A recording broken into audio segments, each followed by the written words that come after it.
ശൈവാചലസമാധിസ്ഥം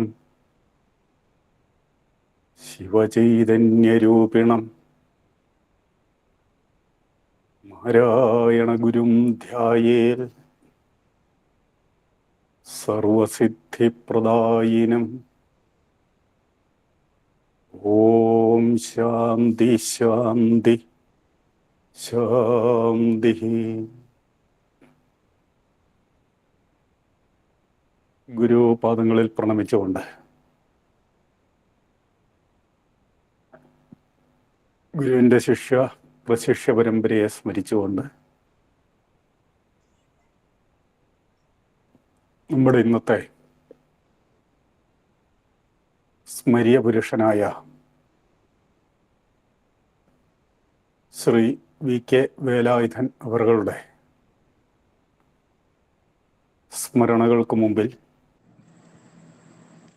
ശ്രദ്ധാഞ്ജലി അർപ്പിച്ചുകൊണ്ട് സ്നേഹനിധികളായ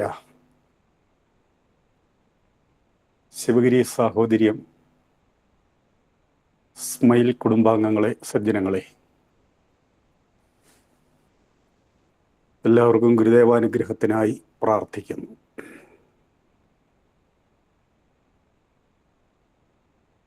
ഇവിടെ ആമുഖത്തിൽ സൂചിപ്പിച്ചതുപോലെ അധികം ആളുകൾ അത്ര ഗൗരവമായി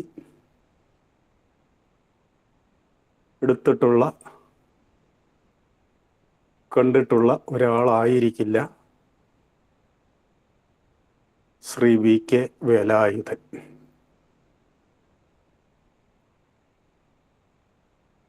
ആദ്യമേ സൂചിപ്പിക്കട്ടെ, 2 ദിവസം മുമ്പ് കേരള കൗമുദി പത്രത്തിൻ്റെ മുൻ പേജിൽ തന്നെ ഒരു ചരമ വാർത്ത വന്നിരുന്നു. മുൻ ചീഫ് സെക്രട്ടറി ആയിരുന്ന VV വിജയൻ അന്തരിച്ചു എന്നത്. അദ്ദേഹത്തിൻ്റെ അച്ഛനായിരുന്നു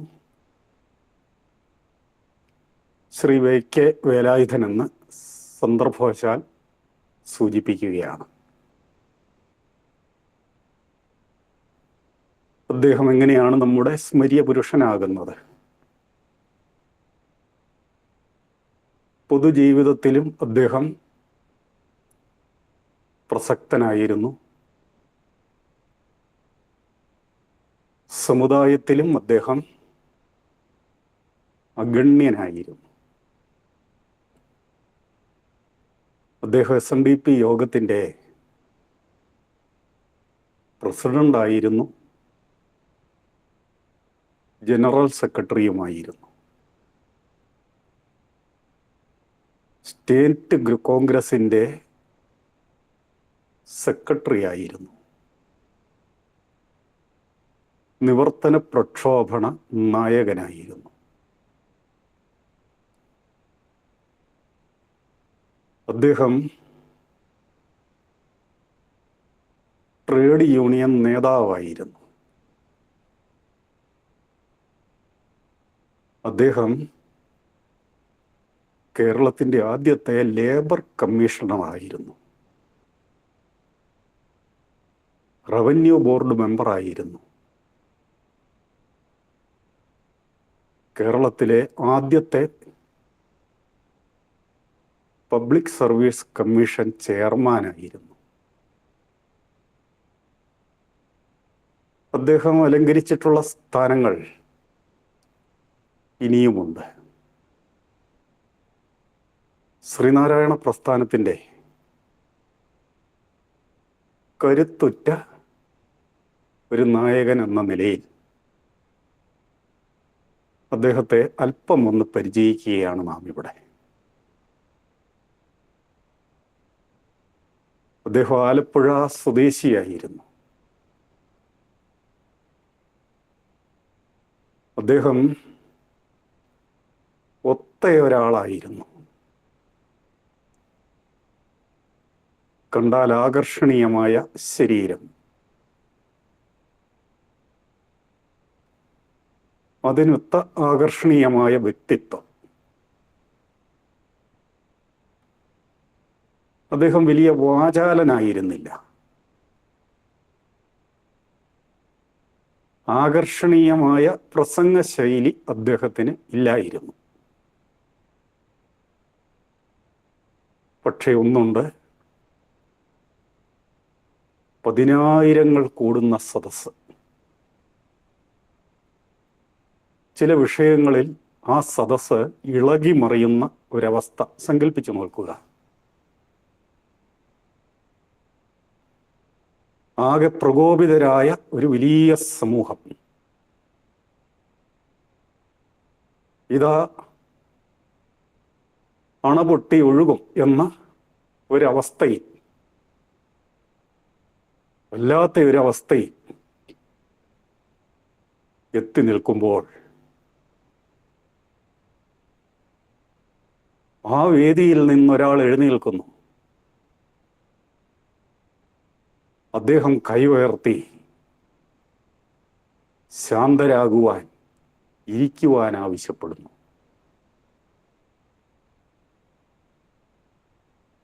എത്ര വികാരവിഷുപ്തമായ അവസ്ഥയിലാണെങ്കിലും ഏതൊരാളും ആ മനുഷ്യന്റെ ആജ്ഞയിൽ,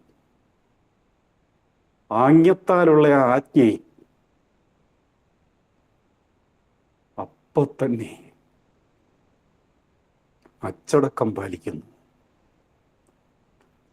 യഥാസ്ഥാനങ്ങളിൽ ഇരിക്കുന്നു. ഒരുപക്ഷെ അത്യപൂർവം ആളുകൾക്ക് മാത്രമേ ഈ ആജ്ഞാശക്തി ഉണ്ടായിരുന്നുള്ളൂ. SNDP യോഗത്തിൻ്റെ, സ്റ്റേറ്റ് കോൺഗ്രസിൻ്റെ, തിരുവിതാംകൂർ ലേബർ അസോസിയേഷൻ്റെ, ഇനി ഔദ്യോഗിക രംഗത്താണെങ്കിൽ ഏറെ വിവാദങ്ങൾ സൃഷ്ടിച്ച പല പല ഔദ്യോഗിക യോഗങ്ങളിലും സമാനമായ അന്തരീക്ഷം ഉണ്ടായിട്ടുണ്ട്. വലിയ വാദപ്രതിവാദങ്ങൾ നടക്കുമ്പോൾ അദ്ദേഹം തികച്ചും നിശബ്ദനായിരിക്കും. ശോഭിച്ച് പറയുന്ന കാര്യങ്ങളാണെങ്കിലും തമ്മിൽ തമ്മിൽ പോരടിച്ചുകൊണ്ട് പറയുന്ന വർത്തമാനമാണെങ്കിലും അദ്ദേഹം അതും ശ്രദ്ധിക്കും. അതിൽ കാര്യമുണ്ടോ എന്ന് പരിശോധിക്കും. കാര്യങ്ങളുടെ നിജസ്ഥിതി അദ്ദേഹത്തിന് മനസ്സിലാക്കുവാൻ വിഷമമില്ല. അദ്ദേഹത്തിന് അങ്ങനെ ഒരു വിഷൻ ഉണ്ടായിരുന്നു. അദ്ദേഹത്തിന് ഏതിൻ്റെയും യാഥാർത്ഥ്യം,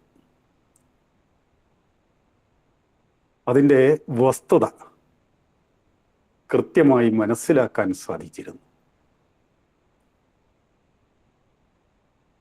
ഒരു പ്രത്യേക കാര്യത്തിനായി നിയോഗിക്കപ്പെട്ട ഒരു കമ്മീഷന്റെ ചെയർമാനായിരുന്നു അദ്ദേഹം. മറ്റ് 2 അംഗങ്ങളുണ്ട്. ഉദ്യോഗസ്ഥന്മാരെ പറ്റിയുള്ള ഒരു നിശ്ചയമാണ് റിപ്പോർട്ടാണ് അവർ തയ്യാറാക്കേണ്ടത്.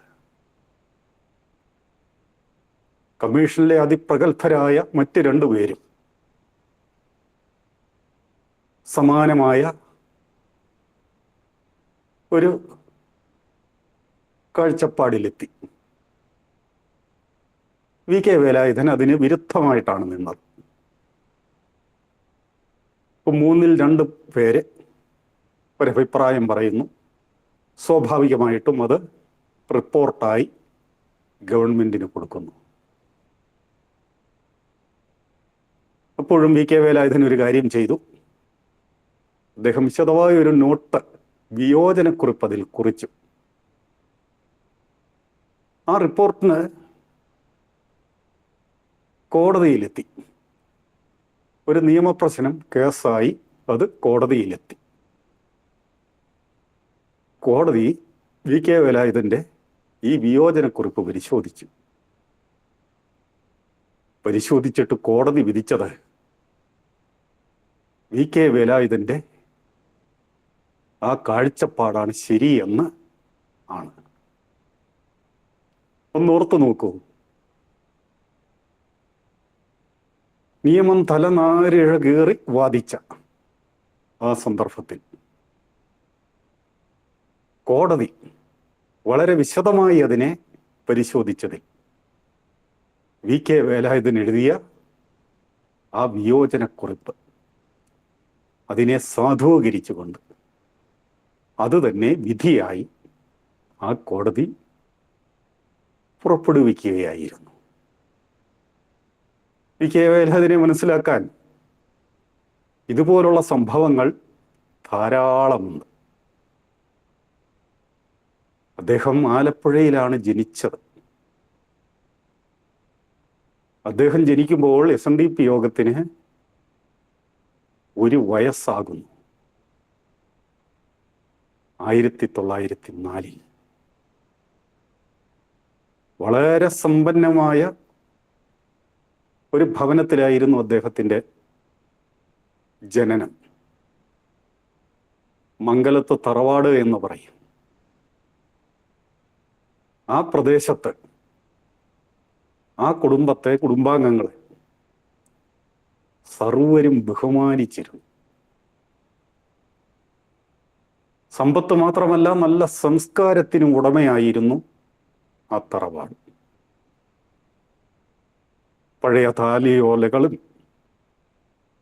പ്രാചീന ഗ്രന്ഥങ്ങളും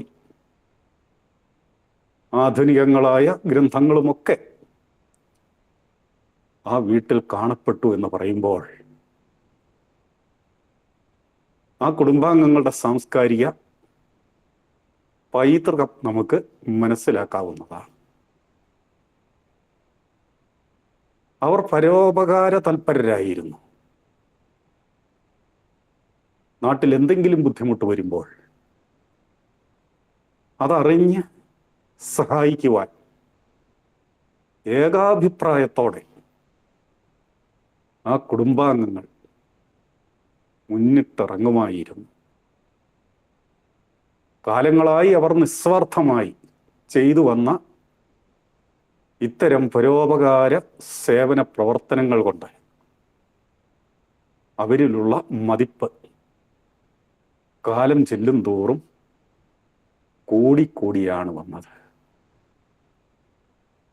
ആ ഭവനത്തിലെ ഒരു തലമുറയിലെ മൂത്തയാളായ ഒരു കൃഷ്ണന്റെ മകനായി VK വേലായുധൻ ജനിക്കുന്നു.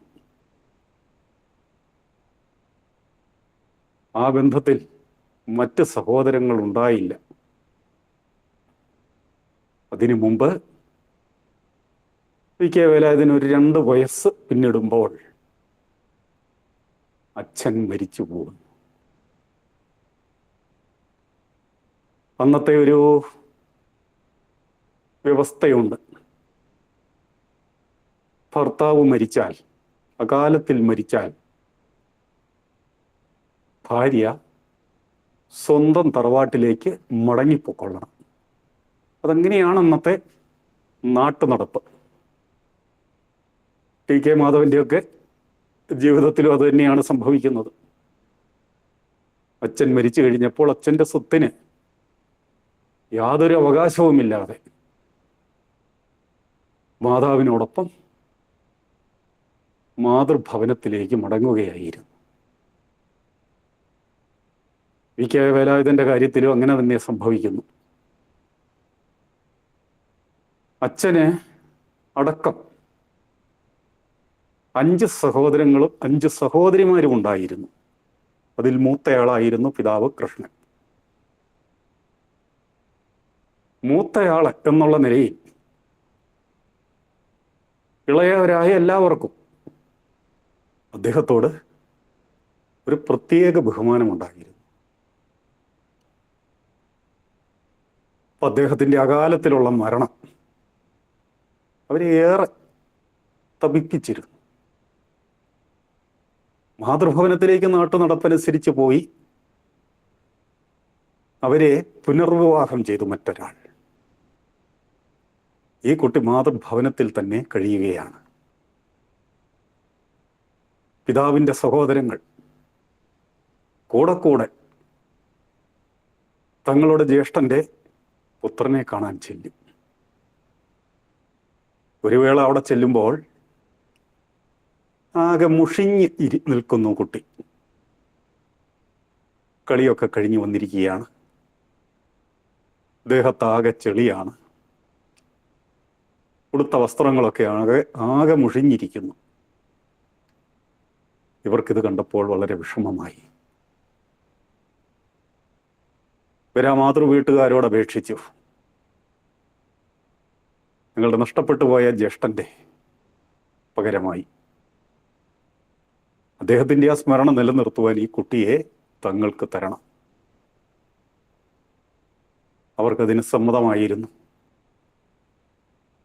അങ്ങനെ ഇതാ ഒരു തരത്തിൽ അനാഥനാണ് എന്ന് കരുതാവുന്ന അച്ഛൻ മരിച്ചു, അമ്മ പുനർവിവാഹം ചെയ്യപ്പെട്ടു.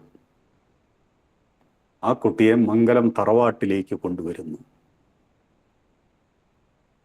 കളഞ്ഞുപോയി ഒരു നിധി കിട്ടിയ സന്തോഷമായിരുന്നു കുടുംബാംഗങ്ങൾക്ക്. നോക്കൂ, ശേഷമുള്ള 9 പേരുടെയും മാറി മാറിയുള്ള വാത്സല്യ പ്രകടനങ്ങൾ. ആ കുട്ടിയുടെ ഏത് കാര്യവും മുമ്പിൽ ചെയ്യുവാൻ ഓരോരുത്തരും ഉത്സാഹിക്കുകയാണ്. അമിതമായ ഈ വാത്സല്യം ആ കുട്ടിയെ വഷളാക്കിയില്ല. ഒരിക്കൽ പോലും ശിക്ഷ ഏറ്റുവാങ്ങേണ്ടി വന്നിട്ടില്ല ആ കുട്ടിക്ക് എന്നാണ് പറയപ്പെടുന്നത്.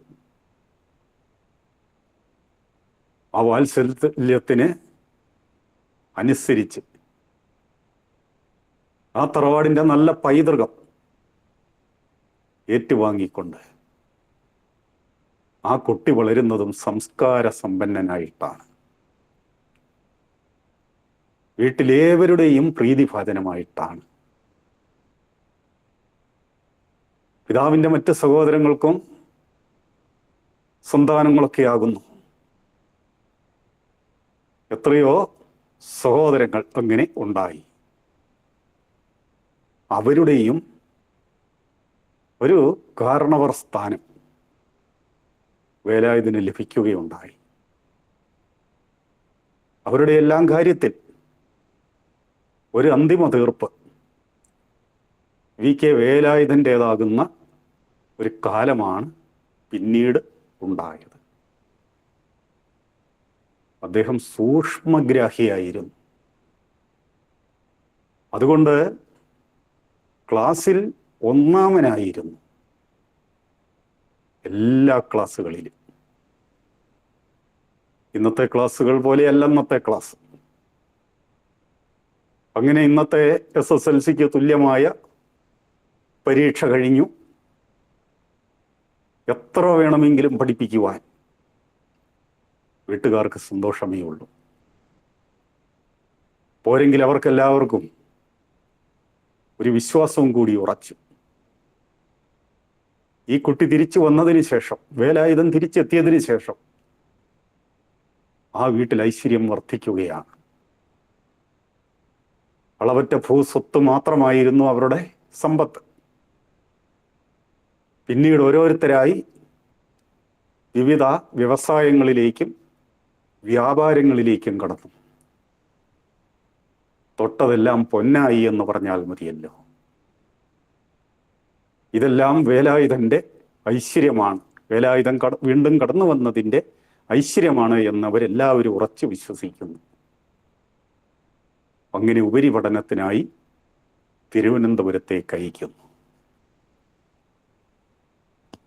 അദ്ദേഹത്തിൻ്റെ ശ്രദ്ധ പഠനകാര്യങ്ങളിൽ മാത്രം ഒതുങ്ങി നിൽക്കുന്നതായിരുന്നില്ല.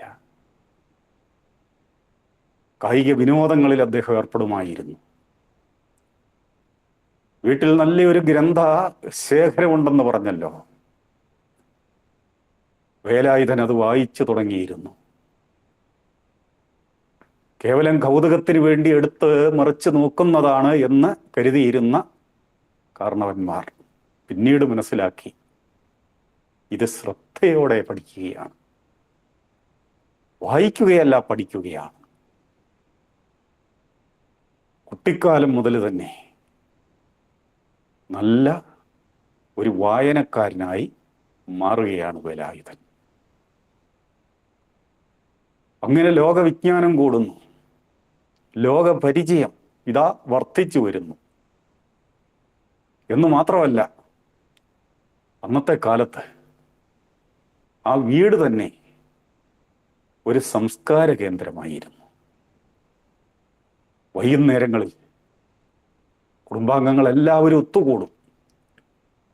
ഇതൊരു കൂട്ടുകുടുംബമായിരുന്നത് കൊണ്ട് കുറെ അധികം ആളുകൾ കാണും. അവിടെ ലോകകാര്യങ്ങൾ ചർച്ച ചെയ്യും. നാട്ടിലെ സംഭവ വിഗതികളെല്ലാം അവിടെ ചർച്ച ചെയ്യും. മറ്റു കുട്ടികളെല്ലാം അവർക്ക് ബന്ധമില്ലാത്ത കാര്യത്തിൽ അവരിതിനെല്ലാം പരാന്മുഖരായി പയ്യെ പയ്യെ മയക്കത്തിലേക്ക്, ഉറക്കത്തിലേക്ക് വഴുതി വീഴുമ്പോൾ ഈ കുട്ടി ഇതെല്ലാം ശ്രദ്ധിച്ചുകൊണ്ട് വിടർന്ന കണ്ണുകളോടെ ആദ്യവസാനം അതിൽ മുഴുകുന്നുണ്ടാവും. പലപ്പോഴും ഇതിനിടയ്ക്ക് കളിയിൽ ചോദിക്കുന്ന ചോദ്യങ്ങൾക്ക് വേലായുധന്റെ പ്രതികരണം അമ്പരപ്പിക്കുന്നതായിരുന്നു. ഈ കുട്ടിക്ക് എത്രമാത്രം ശ്രദ്ധയുണ്ട് എന്ന് അവർക്ക് ബോധ്യമായി. അവിടുത്തെ കാരണവന്മാരിൽ പലർക്കും തോന്നി, ഇവൻ സാധാരണക്കാരനല്ല, ഇവനെ പഠിപ്പിക്കുക തന്നെ വേണം. മറ്റത് വായിച്ചും നാട്ടുവിദ്യാഭ്യാസത്തിലൂടെയുള്ള അറിവ് മാത്രമേ ഉള്ളൂ. ഇവൻ ആധുനിക വിദ്യാഭ്യാസം കൊടുക്കണം. അങ്ങനെ അവസാനം തിരുവനന്തപുരം മഹാരാജാസ് കോളേജിൽ എത്തപ്പെടുന്നു. എണ്ണം പറഞ്ഞ കുറെ ഈഴവ വിദ്യാർത്ഥികൾ അവിടെയുണ്ട്. തിരുവനന്തപുരമാണ് സ്ഥലം. ജാതി നിയമങ്ങളൊക്കെ അല്പം കർക്കശമാണ്. പൊതു ഹോസ്റ്റലിൽ അവർക്ക് പ്രവേശനമില്ല. അവർക്ക് അവിടെ താമസിച്ചുകൂടാ. പല വീടുകളെയും ഒക്കെ ആശ്രയിക്കേണ്ടി വരും. അവിടെ ഈഴവർക്കായി മാത്രം, എണ്ണം പറഞ്ഞ കുറെ ആളുകളേ ഉള്ളൂ, അവർക്കായി മാത്രം ഒരു ഹോസ്റ്റൽ തുറന്നിരുന്നു. ആ ഹോസ്റ്റലിൽ കെ വേലായുധനും കൂടി. ഇപ്പൊ ഇവർ മുതിർന്ന വിദ്യാർത്ഥികളാണ്. അതുകൊണ്ട് അവർ പത്രപാരായണം നടത്തും, അതിനെക്കുറിച്ച് ചർച്ച നടത്തും. അത് പക്ഷവും പ്രതിപക്ഷവുമായി വലിയ പ്രതിവാദങ്ങളും വാദവിവാദങ്ങളുമായി മാറും. ഇത് കെ വേലായുധന് നല്ലൊരു പരിശീലനമായിരുന്നു. ഭാവിയിലെ രാഷ്ട്രീയ സമുദായ പ്രവർത്തനത്തിന് കിട്ടിയ നല്ലൊരു പരിശീലനമായിരുന്നു. അവർ ഒരുപടി കൂടി മുമ്പോട്ട് പോയി.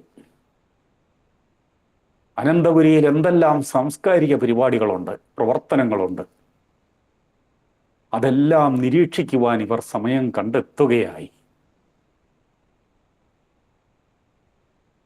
ഇതാ പ്രജാസഭ കൂടുന്നു. കോളേജിൽ നിന്ന് അനുമതി വാങ്ങി സഭാ നടപടികൾ നിരീക്ഷിക്കുവാൻ ഇവർ പോകും. ഇവരുടെ ഈ ഉത്സാഹം കണ്ട അധ്യാപകർ പോലും അതിന് അനുമതി നൽകിയിരുന്നു.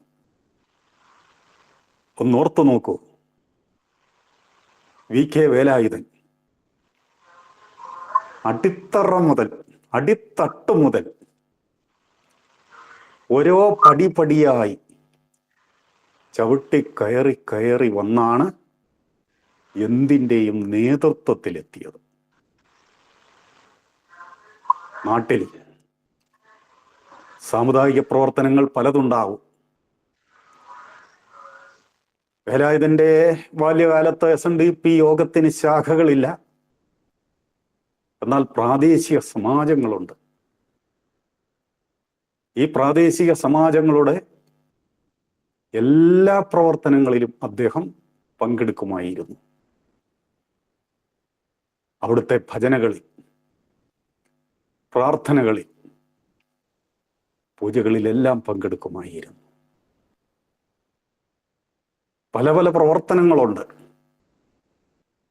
മരണവീടുകൾ, വിവാഹ അവസരങ്ങൾ, ഇതെല്ലാം സാമുദായികമായ ചില നടപടികളുടെ ഭാഗമായി വരും. അതിലെല്ലാം പങ്കാളിയായിക്കൊണ്ടാണ് അദ്ദേഹത്തിൻ്റെ ബാല്യം കടന്നു പോകുന്നത്. തിരുവനന്തപുരത്തെത്തുമ്പോൾ മറ്റൊരു ലോകം തുറന്നു കിട്ടി. വിദ്യാസമ്പന്നരായ കുറെ അധികം ആളുകളുടെ സഹവാസം അദ്ദേഹത്തിന് ലഭിക്കുന്നു. അവിടെ അദ്ദേഹം ഇതാ പൊതു കാര്യങ്ങളെല്ലാം വീക്ഷിച്ചും ഇതാ അറിവുകൾ പങ്കുവെച്ചും വാദപ്രതിവാദങ്ങളിലൂടെ പുതിയ പുതിയ അറിവുകൾ കണ്ടെത്തിയും ഇതാ FA ജയിക്കുന്നു, പിന്നെ BA ജയിക്കുന്നു. അക്കാലത്ത് BA ജയിക്കുക അപൂർവമാണ്. എണ്ണം പറഞ്ഞ കുറെ ആളുകൾ മാത്രമേ ഉള്ളൂ. തങ്ങളുടെ നാട്ടിൽ നിന്ന് ഒരാൾ BA ജയിച്ചിരിക്കുന്നു. ഇതാ തങ്ങളുടെ കുടുംബത്തിൽ നിന്ന് ഒരാൾ BA ജയിച്ചിരിക്കുന്നു. വീട്ടുകാർക്കും സന്തോഷം, നാട്ടുകാർക്കും സന്തോഷം. അവർ ഒരു ഗംഭീര സ്വീകരണമൊരുക്കി. പ്രാദേശികമായ SNDP യോഗത്തിൻ്റെ ഘടകങ്ങൾ അതിന് നേതൃത്വം നൽകി. അവിടെ ഇത് അധ്യക്ഷത വഹിച്ച അന്നത്തെ ഒരു പ്രാദേശിക സഭയുടെ നേതാവ് വേലായുധനെ പുകഴ്ത്തിക്കൊണ്ട് പറഞ്ഞു, ഞങ്ങൾ ഇതുകൊണ്ട് തൃപ്തരല്ല, വേലായുധൻ BL എടുക്കണം. BL എന്ന് പറഞ്ഞാൽ ബാരിസ്റ്റർ, നിയമപഠനം. അപ്പോഴാണ് അതിനെക്കുറിച്ച് വീട്ടുകാർ ചിന്തിക്കുന്നത്. വലിയൊരു കരഘോഷത്തോടെ മുഴങ്ങി. കുടുംബാംഗങ്ങളുടെ എല്ലാം കണ്ണു നിറഞ്ഞു. അവർക്ക് രണ്ടാമതൊന്നും ആലോചിക്കാനില്ലായിരുന്നു. ആവശ്യത്തിന് സമ്പത്തുണ്ട്. സാധാരണഗതിയിൽ അന്നത്തെ കാലത്ത് ഈ BL പോയാൽ, FL പോയാൽ പലവട്ടം തോറ്റിട്ടാണ് ജയിച്ചു കയറുക. അങ്ങനെ ഒരു ആശങ്ക ഇല്ലാതില്ല. പക്ഷെ വേലായുധനെ സംബന്ധിച്ച് അങ്ങനെയൊന്നും ഉണ്ടായില്ല. പല പ്രഗത്ഭരും തോറ്റിട്ടാണ് ജയിച്ചതെങ്കിൽ ആ ചരിത്രവും വേലായുധൻ തിരുത്തുകയാണ്.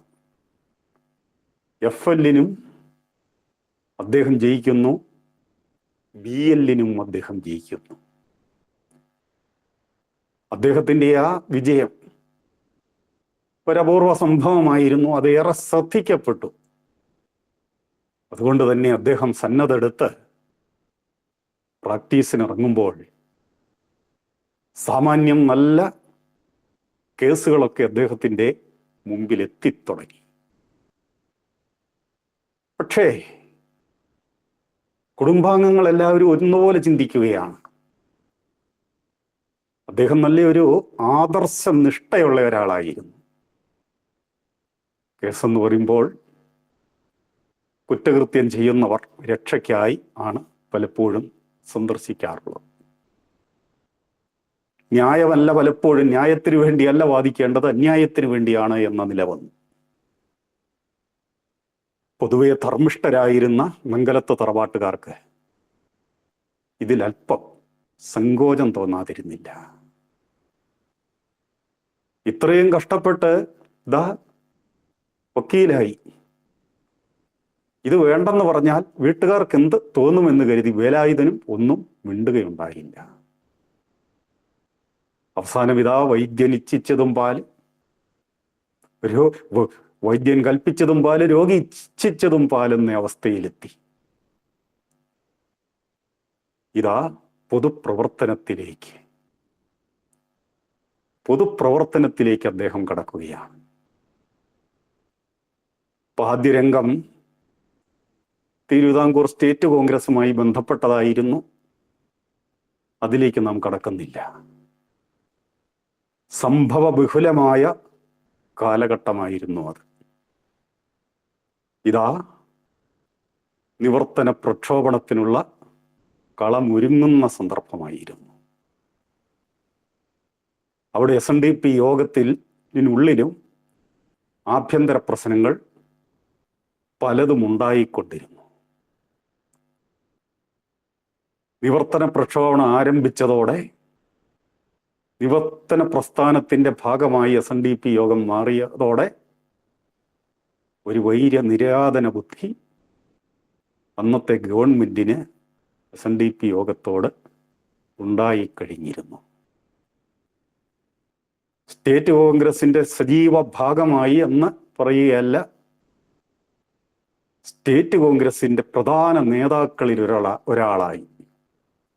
ഇന്നത്തെ പോലെ 10-50 സെക്രട്ടറിമാരൊന്നുമില്ല. തിരുവിതാംകൂർ സ്റ്റേറ്റ് കോൺഗ്രസിന്റെ സെക്രട്ടറി സ്ഥാനത്ത് കേവലം 10-30 വയസ്സുള്ള ഒരു ചെറുപ്പക്കാരൻ എത്തുക എന്ന് പറയുമ്പോൾ, അതും അതികായന്മാരായ എത്രയോ നേതാക്കൾ, വിവിധ മതങ്ങളിൽപ്പെട്ടവർ ശോഭിച്ചു നിൽക്കുന്ന സമയത്ത് ഇതുപോലെ യൗവനാവസ്ഥയിലുള്ള ഒരാളുടെ ചുമലിൽ Thiruvithamkoor state secretary, Thiruvithamkoor state കോൺഗ്രസിന്റെ സെക്രട്ടറി സ്ഥാനം എത്തുക എന്ന് പറയുമ്പോൾ അതിൻ്റെ ഗൗരവം മനസ്സിലാക്കുന്നവർക്കറിയാം VK വേലായുധൻ ആരായിരുന്നു എന്ന്. C കേശവന്റെ അറസ്റ്റ്, അത് വീണ്ടും നിവർത്തന പ്രക്ഷോഭണത്തെ ആളിക്കത്തിച്ചത്, ഇതെല്ലാം നമുക്ക് ഇനി ഒരവസരത്തിൽ ചർച്ച ചെയ്യാവുന്നതാണ്. ശങ്കറുടെ ജീവചരിത്രമോ C കേശവന്റെ ജീവചരിത്രമോ ഒക്കെ നമ്മൾ വീണ്ടും വീണ്ടും വിഷയമായി എടുക്കുമ്പോൾ നമുക്ക് ഇതിലേക്കൊക്കെ കടന്നു വരാവുന്നതാണ്. നിവർത്തന പ്രക്ഷോഭണം ഫലം കണ്ടു. അവിടെ ഒടുവിൽ C കേശവൻ വിമോചിതനാകുന്നു. C കേശവനെ ഗംഭീരമായ ഒരു സ്വീകരണം ഒരുക്കണം. സ്റ്റേറ്റ് കോൺഗ്രസിന്റെ ഒരു അഭിമാന പ്രശ്നമാണ്. C കേശവന്റെ TM വർഗീസിന്റെ ഒക്കെ തട്ടകം കൊല്ലമാണ്. ജയിൽ വിമോചിതനായ C കേശവൻ സ്വാഭാവികമായിട്ടും സ്വന്തം നാട്ടിലേക്ക് വരുമ്പോൾ അവിടെ നടക്കുന്ന സ്വീകരണം അതിഗംഭീരമായില്ല എങ്കിൽ അതൊരു കുറച്ചിലാണ്. കൊല്ലത്തെ സ്റ്റേറ്റ് കോൺഗ്രസ്സുകാർ ആകെ വിഷമിച്ചു. ഇതറിഞ്ഞ VK വേലായുധൻ ആലപ്പുഴ നിന്ന് സന്ദേശം അയക്കുന്നു, ഇങ്ങോട്ട് പോന്നോളൂ, ഇങ്ങോട്ട് പോന്നോളൂ. C കേശവനെ അറസ്റ്റ് ചെയ്ത് കൊണ്ടുപോയ സന്ദർഭത്തിൽ കൂടിയതിൻ്റെ ഇരട്ടി ആളുകൾ അവിടെ തടിച്ചു കൂടിയിരുന്നു. സ്റ്റേറ്റ് കോൺഗ്രസ് നേതാക്കന്മാർക്ക് രണ്ടാമതൊന്നും ആലോചിക്കേണ്ടി വന്നില്ല. VK വേലായുധന്റെ തട്ടകം എവിടെയാണ്, അവിടെ അദ്ദേഹം സംഘടിപ്പിച്ചാൽ അവിടെ ആള് കൂടും. C കേശവനെ അറസ്റ്റ് ചെയ്യുമെന്ന് ഉറപ്പായ ഘട്ടമാണ്. സ്വാഭാവികമായിട്ടും അദ്ദേഹത്തെ മയ്യനാട്ട് വീട്ടിൽ നിന്നോ അല്ലെങ്കിൽ കൊല്ലത്തെ ഓഫീസിൽ നിന്നോ ആയിരിക്കണം അറസ്റ്റ് ചെയ്യേണ്ടത്. ആ അറസ്റ്റ് ഒരാഘോഷമാക്കാൻ SNDP യോഗത്തിന് ആഗ്രഹമുണ്ടായി, സ്റ്റേറ്റ് കോൺഗ്രസിന് ഒരാഗ്രഹമുണ്ടായി. അവിടെയും VK വേലായുധനെ തന്നെ ആശ്രയിക്കേണ്ടി വന്നു. അമ്പലപ്പുഴ SNDP യൂണിയൻ ഓഫീസ്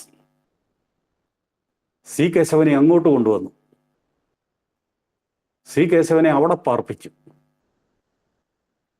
അവിടെ വന്നാണ് C കേശവനെ അറസ്റ്റ് ചെയ്യുന്നത്. C കേശവനെ അറസ്റ്റ് ചെയ്തുകൊണ്ട് പോകുന്നത് ആയിരക്കണക്കിന് ആളുകളുടെ സാന്നിധ്യത്തിലാണ്. നോക്കൂ, ഇന്നത്തെ സമരരീതിയും അന്നത്തെ സമരരീതിയും തമ്മിലുള്ള വ്യത്യാസം.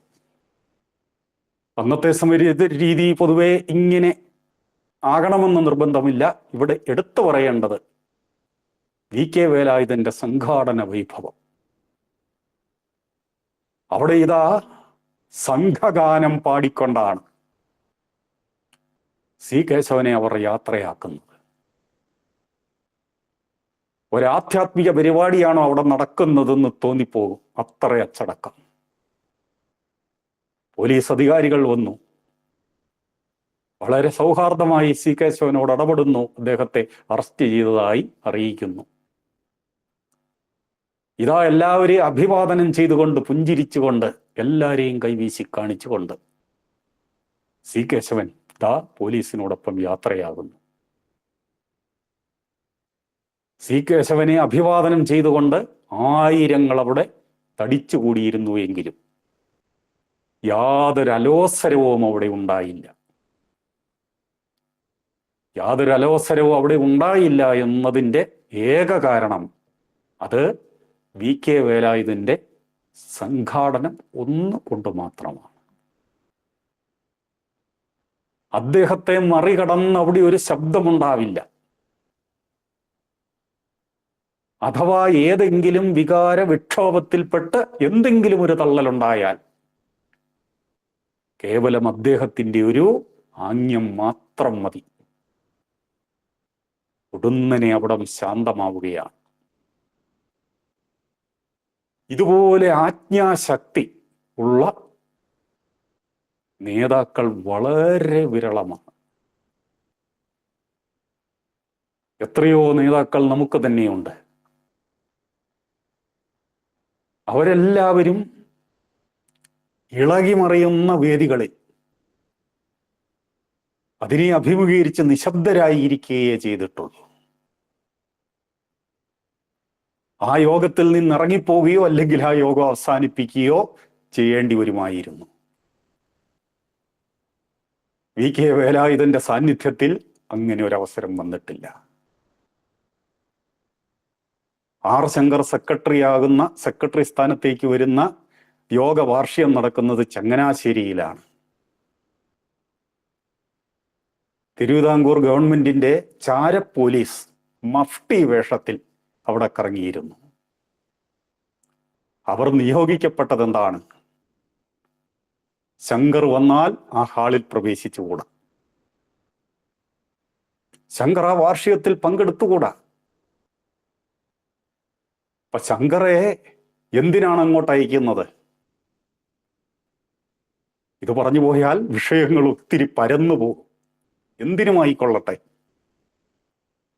ശങ്കർ സ്റ്റേറ്റ് കോൺഗ്രസിന്റെ ഒരു നോട്ടപ്പുള്ളിയായി. അദ്ദേഹം SNDP യോഗത്തിലേക്ക് കടന്നു വരുന്നു. അതിന് വഴിയൊരുക്കുന്നത് സി കേശവനാണ്. അതിന്റെ പശ്ചാത്തലം മറ്റൊന്നുമല്ല, തിരുവിതാംകൂർ സ്റ്റേറ്റ് കോൺഗ്രസിനായിടെ നടന്ന ഒരു തെരഞ്ഞെടുപ്പിൽ തിരിച്ചടിയുണ്ടായി. എന്ന് പറഞ്ഞാൽ ക്രിസ്ത്യൻ സമുദായവും മുസ്ലിം സമുദായവും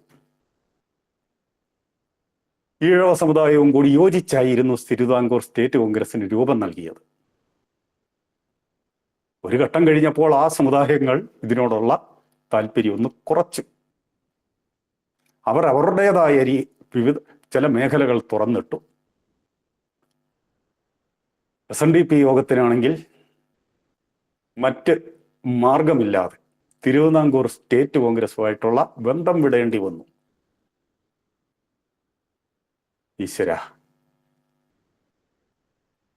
ആ സമയത്ത് 48ഓളം സീറ്റുകൾ ഉണ്ടായിരുന്നതിൽ ഏതാണ്ട് 18 സീറ്റ് മാത്രമേ അത്തവണ സ്റ്റേറ്റ് കോൺഗ്രസിന് ലഭിച്ചുള്ളൂ എന്ന് പറയുമ്പോൾ ആ പരാജയം താങ്ങാനാകുമായിരുന്നില്ല. അതുകൊണ്ട് SNDP യോഗത്തെ തിരുവിതാംകൂർ സ്റ്റേറ്റ് കോൺഗ്രസിനോട് ബന്ധിപ്പിച്ച് നിർത്തണമെങ്കിൽ സ്റ്റേറ്റ് കോൺഗ്രസിനോട് അനുഭാവമുള്ള ഒരു സെക്രട്ടറി വരണം എന്ന് കണക്കുകൂട്ടലി.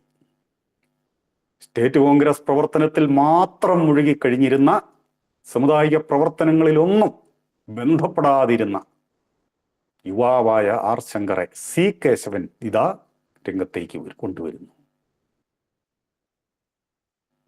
അവിടെ സി കേശവന്റെ സിംഹഗർജന ഒന്നുകൊണ്ട് മാത്രം അവിടെ മറ്റൊരാളെ സെക്രട്ടറി ആയിട്ട് നിശ്ചയിച്ചു കഴിഞ്ഞിരുന്നു. ചാടിക്കേറി വേദിയിൽ സി കേശവൻ നടത്തിയ സിംഹഗർജനം, അതിൽ സെക്രട്ടറിയാകാൻ നിയോഗിക്കപ്പെട്ടയാൾ പതറിപ്പോയി, ചെതറിപ്പോയി എന്ന് പറഞ്ഞാൽ മതി. അപ്പോഴും തിരുവിതാംകൂർ സർക്കാരിന് ശങ്കർ വരില്ല എന്ന് ഉറപ്പുണ്ടായിരുന്നു. ആ സമയത്ത് എവിടെയെന്നറിയില്ല, ഒരു സൈഡ് വാതിലിൽ കൂടെ ഗാന്ധി തൊപ്പിയും വെച്ച് ഇതാ ആ യുവാവായ ശങ്കർ കടന്നു വരുന്നു. സി കേശവന്റെ ഒറ്റ ഒരാളുടെ നിർബന്ധ ബുദ്ധിയിൽ ഇതാ ആ യോഗത്തിൽ വെച്ച് ശങ്കറെ സെക്രട്ടറി ആയിട്ട് തിരഞ്ഞെടുക്കുന്നു. വി കെ വേലായുധൻ പ്രസിഡന്റായും തിരഞ്ഞെടുക്കപ്പെടുന്നു. ഒരു പുതുയുഗത്തിന്റെ ആരംഭമായിരുന്നു എന്ന് പറയുമ്പോൾ പ്രവർത്തനങ്ങളുടെ പുതിയ പുതിയ വഴികൾ അവിടെ തുറക്കുകയായിരുന്നു എന്ന്, പുരോഗതിയുടെ വഴികൾ തുറക്കുകയായിരുന്നു എന്ന് കരുതരുത്. 1940 കാലം. രണ്ടാം ലോകമഹായുദ്ധം വരികയാണ്. രണ്ടാം യുദ്ധത്തിന്റെ കെടുതികൾ വളരെ വലുതായിരുന്നു, ഭീകരമായിരുന്നു. അതിനെ തുടർന്ന് നാട്ടിലാകമാനം ക്ഷാമമുണ്ടായി. അതിനെ നേരിടുവാൻ വേണ്ടി മാത്രമായി വി കെ വേലായുധന്റെയും ശങ്കറുടെയും ശ്രദ്ധ. അവിടെ വി കെ വേലായുധന്റെ കുടുംബത്തിന്റെ മംഗലത്ത് തറവാട്ടുകാരുടെ സേവനം, കരുതി വച്ചിരുന്നതെല്ലാം ദരിദ്രർക്ക് ദാനം ചെയ്യുവാൻ അവർ തയ്യാറായി എന്ന് പറയുമ്പോൾ വി കെ വേലായുധൻ നേതൃത്വം കൊടുക്കുന്ന ഏത് കാര്യത്തിനും മനസ്സറിഞ്ഞ് ആ കുടുംബം വർഷങ്ങളോളം നിന്നു എന്ന് പറയുമ്പോൾ ആ കുടുംബത്തിലെ ഒരു പ്രതിനിധിക്ക് ആ കുടുംബം കൊടുത്ത സപ്പോർട്ട്, പിന്തുണ, ആ വിശ്വാസ്യതയൊന്ന് ഓർത്തു നോക്കുക. അങ്ങനെ ദാനധർമ്മങ്ങളിൽ മുഴുകിയത് കൊണ്ട് അവർക്കൊരു നഷ്ടവും ഉള്ളതായി കാണുന്നില്ല. വളരെ പ്രശസ്തരായവർ വീണ്ടും വീണ്ടും ആ കുടുംബത്തിൽ ഉണ്ടായിക്കൊണ്ടേയിരുന്നു. പൊതുപ്രവർത്തകരല്ലാത്തത് കൊണ്ട് അവരെക്കുറിച്ച് കൂടുതൽ ആരും അറിഞ്ഞില്ല എന്ന് മാത്രം. ഈ കഴിഞ്ഞിടയ്ക്ക് മരണപ്പെട്ടുപോയ നമ്മുടെ എല്ലാം സർവാദരണീയനായ professor M K Sanu master, അദ്ദേഹം ഈ കുടുംബത്തിൽപ്പെട്ടയാളാണെന്ന് എന്ന സന്ദർഭവശാൽ സൂചിപ്പിച്ചു കൊള്ളട്ടെ. ഇപ്പൊ ഇവിടെ സൂചിപ്പിക്കുന്നത് കൊടിയ ദാരിദ്ര്യമുള്ള ആ കാലത്ത് 1940 മുതൽ 45 വരെയാണ് വി കെ വേലായുധന്റെ SNDP യോഗത്തിലെ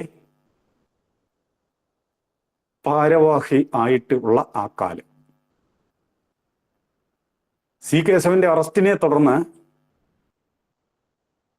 സഹോദരൻ അയ്യപ്പൻ SNDP യോഗത്തിന്റെ പ്രസിഡന്റായി വരുന്നുണ്ട്.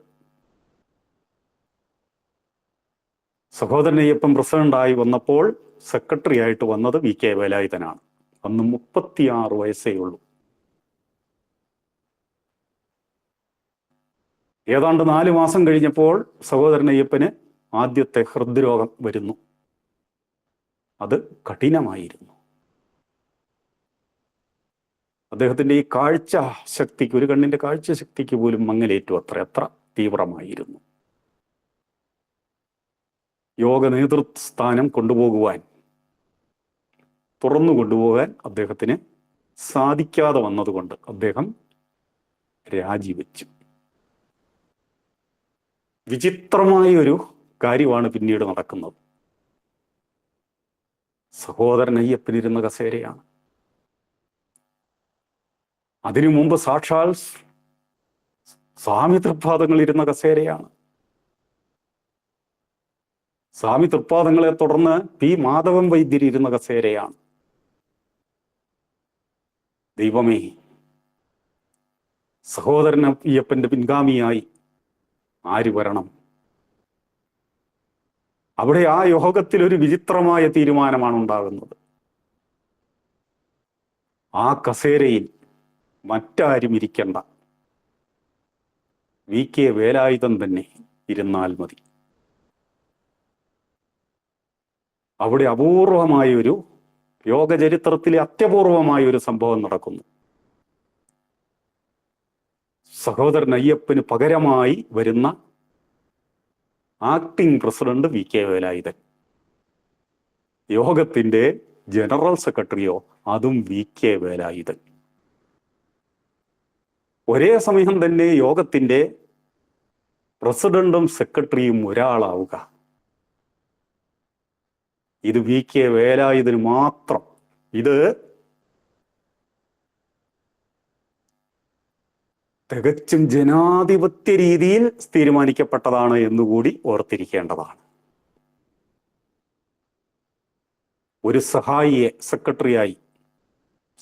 സെക്രട്ടറിയായി ഒരാളെ വെച്ചുകൊണ്ട് ആണ് വി കെ വേലായുധൻ പിന്നീട് പ്രവർത്തനം നടത്തിയത്. അത് കഴിഞ്ഞ് അടുത്ത ഊഴം വരുന്നു. ആദരണീയനായ എൻ ഗോവിന്ദൻ ജഡ്ജി പ്രസിഡന്റ് ആകുന്നു,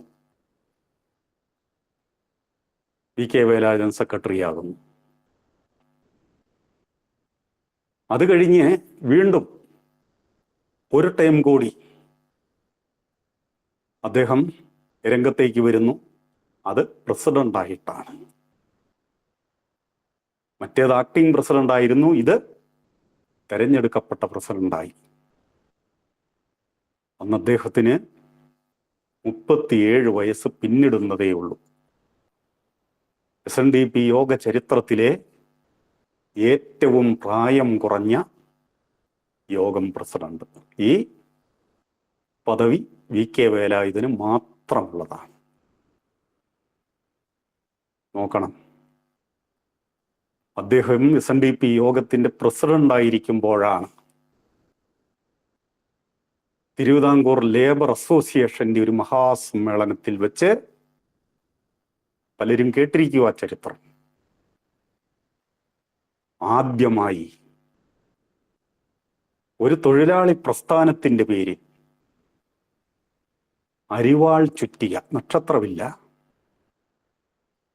അരിവാൾ ചുറ്റിയ ആലേഖനം ചെയ്ത ചെങ്കൊടി ഉയർത്തുന്നത്. SNDP യോഗത്തിന്റെ പ്രസിഡന്റ് സ്ഥാനത്തിരുന്നുകൊണ്ട് തിരുവിതാംകൂർ ലേബർ അസോസിയേഷന്റെ സെക്രട്ടറി ആയിരുന്നു കൊണ്ട് വി കെ വേലായുധനാണ് മലയാളക്കരയിൽ ആദ്യമായി ചെങ്കൊടി ഉയർത്തുന്നത് എന്ന് എത്ര പേരറിയുന്നു? 1922 തിരുവിതാംകൂർ ലേബർ അസോസിയേഷന്റെ, അന്ന് തിരുവിതാംകൂർ ലേബർ യൂണിയനാണ് പല ഫാക്ടറികളിലുള്ള തൊഴിലാളികളെ സ്വീകരിക്കാൻ തുടങ്ങിയതോടെയാണ് അത് അസോസിയേഷനായി മാറുന്നത്. ഈ സമയം വേലായുധൻ തിരുവനന്തപുരത്ത് വിദ്യാർത്ഥിയാണ്, ബിരുദ വിദ്യാർത്ഥിയാണ്. ഇതിനെയെല്ലാം സസൂക്ഷ്മം അദ്ദേഹം നിരീക്ഷിക്കുന്നുണ്ടായിരുന്നു. അദ്ദേഹത്തിന്റെ നേതൃത്വത്തിലാണ് ഔപചാരികമായ ആദ്യത്തെ പണിമുടക്ക് കേരളത്തിൽ നടന്നത് എന്ന് എത്ര പേരറിയുന്നു? പലതരത്തിലുള്ള പണിമുടക്കിനെ കുറിച്ചും നമ്മൾ കേട്ടിട്ടുണ്ട്. ഈ വി കെ വേലായുധന്റെ ഒരു പ്രത്യേകത, SNDP യോഗത്തിൽ നിന്നൊരു പ്രത്യേക സാഹചര്യത്തിൽ അദ്ദേഹം മാറി നിൽക്കാൻ തീരുമാനിക്കുന്നുണ്ട്. SNDP യോഗത്തിൽ നിന്ന് മാത്രമല്ല, പൊതുപ്രവർത്തനം അവസാനിപ്പിക്കാൻ അദ്ദേഹം തീരുമാനിക്കുന്നുണ്ട്. അത് 1945 ഒരു യോഗ വാർഷികത്തിലുണ്ടായ, ഒരു സ്ഥാനത്തെ ചൊല്ലിയുണ്ടായ ഒരു അഭിപ്രായ വ്യത്യാസവും പിന്നിലുള്ള ചില വലികളും അദ്ദേഹത്തിന് ഉൾക്കൊള്ളാനായില്ല. അദ്ദേഹം ഉറച്ച തീരുമാനമെടുക്കത്തേ ഉള്ളൂ, അതിനുവേണ്ടി കലഹിക്കുന്നില്ല, ചരടുവലികൾ അദ്ദേഹം നടത്തുന്നില്ല. അദ്ദേഹത്തിന് പറ്റില്ല എന്ന് തോന്നുമ്പോൾ അദ്ദേഹം അത് വിടുകയാണ്. അതിനൊരു നിമിത്തമുണ്ടായി. ആ ഇടയ്ക്ക് തിരുവിതാംകൂർ സർക്കാർ, അന്ന് രാജഭരണ കാലമാണെന്ന് ഓർക്കണം, ദിവാൻ ഭരണമാണ്, ഇംഗ്ലണ്ടിലേക്ക് തെരഞ്ഞെടുത്ത 20 പേരെ അയക്കാൻ തീരുമാനിക്കുകയാണ്. അപ്പൊ നമ്മളൊന്ന് ഓർക്കണം, CPI ഒക്കെ നമ്മൾ കുറ്റം പറയുമ്പോൾ ഐക്യകേരളം രൂപീകൃതമാകുന്നതിന് മുമ്പ് ആ ഐക്യകേരളം ജനാധിപത്യ രീതിയിൽ മുന്നോട്ട് കൊണ്ടുപോകുന്നതിന് എന്തെല്ലാം ഒരുക്കങ്ങൾ അദ്ദേഹം നടത്തിയിരുന്നു എന്ന്. ആ 20 പേരെ വിടുന്നത് എന്തിനാണെന്നറിയുമോ? തൊഴിൽ മേഖലകളിൽ ഉള്ള പ്രശ്നങ്ങളെ പഠിക്കുവാനും അതിനു വേണ്ടിയുള്ള പരിശീലനങ്ങൾ നൽകുവാനും.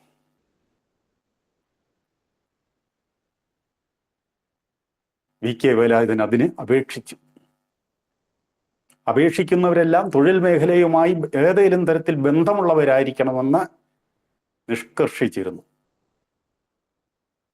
VK വേലായുധന്റെ ബയോഡേറ്റ കണ്ട് എല്ലാവരും അമ്പരന്നു. ഇത്ര ചെറുപ്പത്തിൽ തന്നെ തൊഴിൽ മേഖലകളിൽ അദ്ദേഹം ചെയ്തിട്ടുള്ള കാര്യങ്ങളെല്ലാം എടുത്തെടുത്തതിൽ പറയുന്നുണ്ട്. അദ്ദേഹം SNDP യോഗം, ഈ കാരണം പറഞ്ഞ് അദ്ദേഹം SNDP യോഗം പ്രസിഡന്റ് സ്ഥാനം രാജിവെച്ചു. നാടിന്റെ നാനാഭാഗങ്ങളിൽ നിന്നും പലരും നേരിട്ട് വന്ന് VK വേലായുധനോട് അതുപോലെ അപേക്ഷിച്ചു, യാചിച്ചു, പോകരുത്. പക്ഷേ VK വേലായുധൻ ഒരു സമ്മർദ്ദത്തിനും വഴങ്ങുന്നയാളല്ല. അദ്ദേഹം മൗനമായിരിക്കും, തീരുമാനം സൗമ്യമായി പറയും. അദ്ദേഹത്തിന്റെ സംഭാഷണം എപ്പോഴും യുക്തിയുക്തമായിരിക്കും. ഏതൊരു കാര്യം അവതരിപ്പിച്ചാലും ചുരുങ്ങിയ വാക്കുകളിൽ അത് മനസ്സിലാകുന്ന വിധം പറയുവാൻ ഒരു പ്രത്യേക പ്രാവീണ്യമുണ്ടായിരുന്നു. അദ്ദേഹത്തിന്റെ പ്രവർത്തന ശൈലിയും അതേ രീതിയിലായിരുന്നു. പലപ്പോഴും ചോദ്യങ്ങൾ മുമ്പിലേക്ക് വരും. ജിജ്ഞാസ ഉണർന്നു കഴിയുമ്പോൾ അതിൻ്റെ ഉത്തരം പിന്നാലെ വരും. കുറെ സംഭാഷണം ഇങ്ങനെ ശ്രവിച്ചു കഴിയുമ്പോൾ ചോദ്യങ്ങൾക്ക് പിന്നെ വേലായുധൻ ഉത്തരം പറയേണ്ടി വരുന്നില്ല. സദസ്സിൽ നിന്ന് തന്നെ ഇതാ അത് ഉയരും. അപ്പം നോക്കണം അദ്ദേഹത്തിന്റെ സംഭാഷണം എത്ര ശ്രദ്ധയോടെയാണ് ശ്രോതാക്കൾ ശ്രവിച്ചിരുന്നത് എന്ന്. അദ്ദേഹം ഇംഗ്ലണ്ടിൽ പോയി ഏതാണ്ട് 4 മാസത്തോളം ഈ തൊഴിൽ മേഖലയെക്കുറിച്ച്, തൊഴിൽ മേഖല എന്ന് പറയുമ്പോൾ തൊഴിൽ ദാതാക്കളായിട്ടുള്ള സംവിധാനങ്ങളെക്കുറിച്ചും ആളുകളെക്കുറിച്ചും ഇതെല്ലാം വളരെ ശാസ്ത്രീയമായി പഠിച്ച് പരിശീലനം തേടിയാണ് മടങ്ങി വരുന്നത്. അങ്ങനെ തിരിച്ചെത്തിയ വേലായുധനെ ഇതാ ആദ്യ ലേബർ കമ്മീഷണറായി നിയമിക്കുകയാണ്. തിരുവിതാംകൂർ സംസ്ഥാനത്തെ ആദ്യ ലേബർ കമ്മീഷണർ. നോക്കൂ, ട്രേഡ് യൂണിയനിസ്റ്റുകളായിട്ട് എത്രയോ ആളുകളുടെ പേരുകൾ ഇന്നും പറയുന്നുണ്ട്. ആർ സുഗതനടക്കമുള്ള ആളുകൾ. അവർക്കാർക്കും എത്തിപ്പിടിക്കാൻ മേലാത്ത ഉയരങ്ങളിലേക്ക് ഇതാ VK വേലായുധൻ പോവുകയാണ്. അദ്ദേഹം ട്രേഡ് യൂണിയൻ പ്രവർത്തനങ്ങൾ നടത്തിയിരുന്ന കാലത്ത്, അന്ന് ഇന്നത്തെ യൂണിയന്റെ സ്വഭാവമല്ല കേട്ടോ, മറ്റാരും ഈ മേഖലയിലേക്ക് കടന്നു വന്നിട്ടില്ല. SNDP യോഗത്തിന്റെ സെക്രട്ടറിയും പ്രസിഡന്റുമായി ഇരിക്കുന്ന അവസരത്തിൽ തന്നെയാണ് VK വേലായുധൻ ഈ വക പ്രവർത്തനങ്ങൾ നടത്തിക്കൊണ്ടിരുന്നത്. ഈ തൊഴിലാളി പ്രസ്ഥാനത്തിന്റെയൊക്കെ പൈതൃകം മറ്റു പലരും അവകാശപ്പെടുമ്പോൾ വസ്തുതാപരമായ ഇത്തരം കാര്യങ്ങൾ ഇനിയെങ്കിലും നമ്മൾ ശ്രദ്ധിക്കേണ്ടേ സഹോദരങ്ങളെ? ഇതാ ഏത് മേഖലയിലേക്ക് അവിടുന്ന് കടന്നു വന്നാലും അവിടുന്ന് വിദ്യാഭ്യാസ സെക്രട്ടറി ആകുന്നുണ്ട്. പിന്നീട് റവന്യൂ ബോർഡ് മെമ്പറാകുന്നുണ്ട്. ഇത്തരം പദവികളിലൊക്കെ എത്തിയതിന് ശേഷമാണ് കേരള സംസ്ഥാനം ആദ്യമായി രൂപീകരിക്കപ്പെട്ട പബ്ലിക് സർവീസ് കമ്മീഷന്റെ ചെയർമാനായി അദ്ദേഹം നിയോഗിക്കപ്പെടുന്നത്. ഇതൊക്കെ ഈ പരീക്ഷ നടത്തിയോ ഇന്റർവ്യൂ ചെയ്തോ ഒന്നുമല്ല, ആരംഭകാലമാണ്. അതിന് യോഗ്യരായവരെ അന്നത്തെ അധികാരികൾ അങ്ങ് നിയമിക്കുക. അപ്പൊ ഇവിടെ നാം നോക്കണം, എത്രയോ പ്രഗത്ഭമതികൾ ഉണ്ടായിരുന്നു. അവരെ എല്ലാം മറികടന്ന് VK വേലായുധനിലേക്ക് അവരുടെ ശ്രദ്ധ എത്തണമെങ്കിൽ അദ്ദേഹത്തിന്റെ കഴിവെന്തായിരുന്നു? VK വേലായുധന്റെ ജാതി അതിനൊന്നും തടസ്സമായില്ലല്ലോ, അതും കൂടി നമ്മൾ ശ്രദ്ധിക്കേണ്ടതാണ്.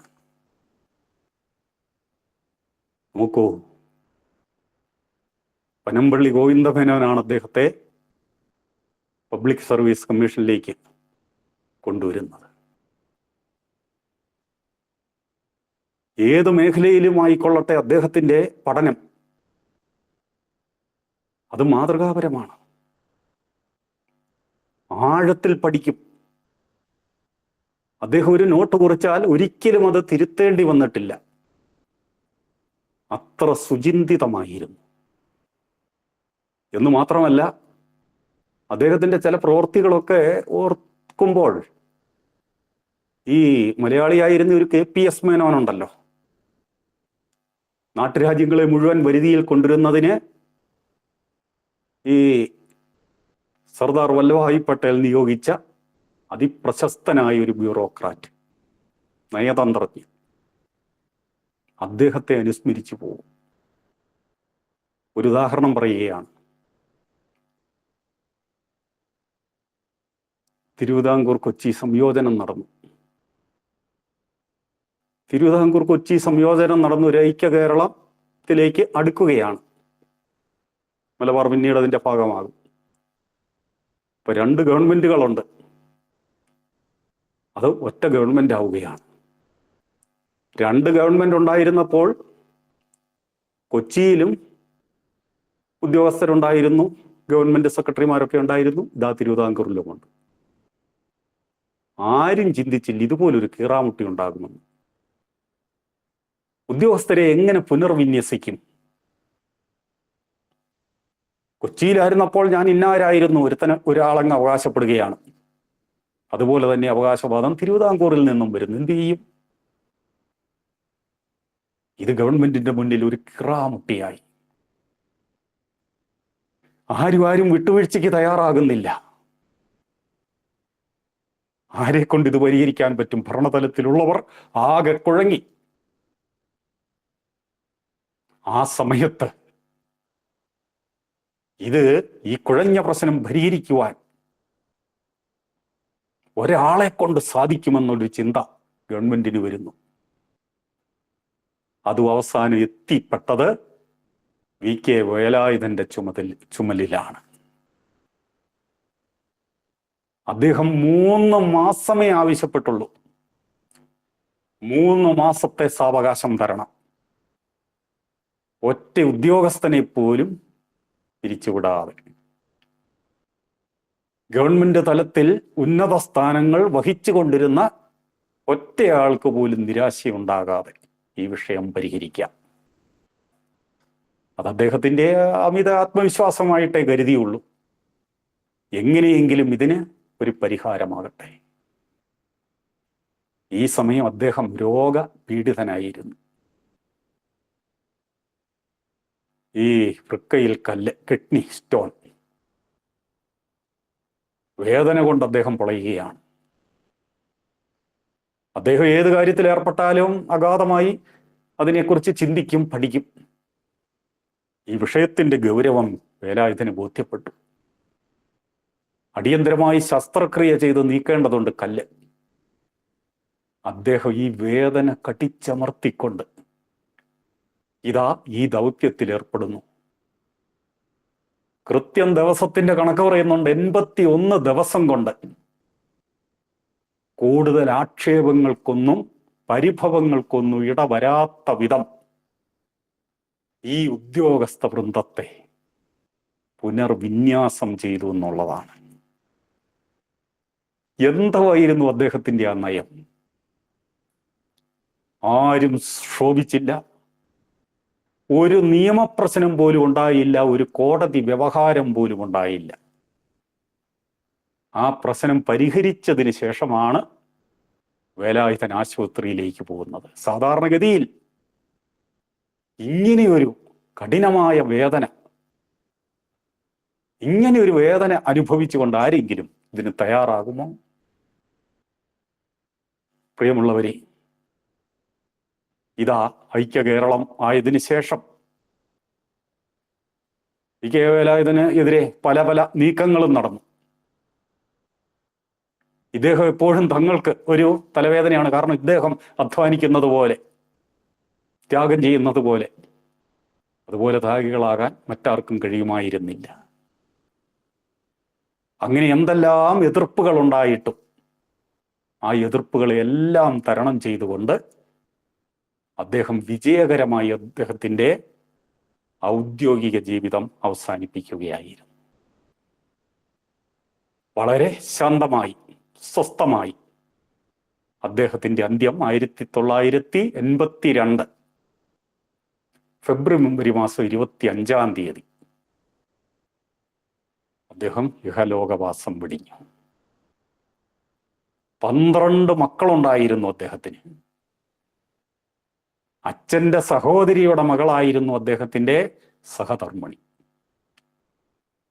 അദ്ദേഹത്തിൻ്റെ മക്കളെല്ലാവരും തന്നെ പ്രശസ്തരായി തീർന്നു ഔദ്യോഗിക രംഗത്ത്. അതിലൊരാളാണ് ഇടയ്ക്ക് സൂചിപ്പിച്ച V Vijayan, government chief secretary ആയിട്ട് പ്രവർത്തിച്ചത്. പ്രിയമുള്ളവരെ, ഇ കെ വേലായുധനെ കുറഞ്ഞൊന്ന് പരിചയപ്പെടാൻ വേണ്ടി മാത്രം കുറെ കാര്യങ്ങൾ പരിമിതമായ ഈ സമയത്തിനുള്ളിൽ അവതരിപ്പിച്ചു. അദ്ദേഹം അവഗണിക്കപ്പെടേണ്ടയാളല്ല, അദ്ദേഹം പഠിക്കപ്പെടേണ്ടയാളാണ് എന്ന് എല്ലാവരെയും ഓർമ്മിപ്പിച്ചുകൊണ്ട് വീണ്ടും വീണ്ടും അദ്ദേഹത്തെ നമുക്ക് കൂടുതൽ കൂടുതൽ പഠിക്കുവാൻ അവസരം ഒരുങ്ങട്ടെ എന്ന് പ്രാർത്ഥിച്ചുകൊണ്ട് ഈ വാക്കുകൾ സമർപ്പിക്കുന്നു. നന്ദി, നമസ്കാരം.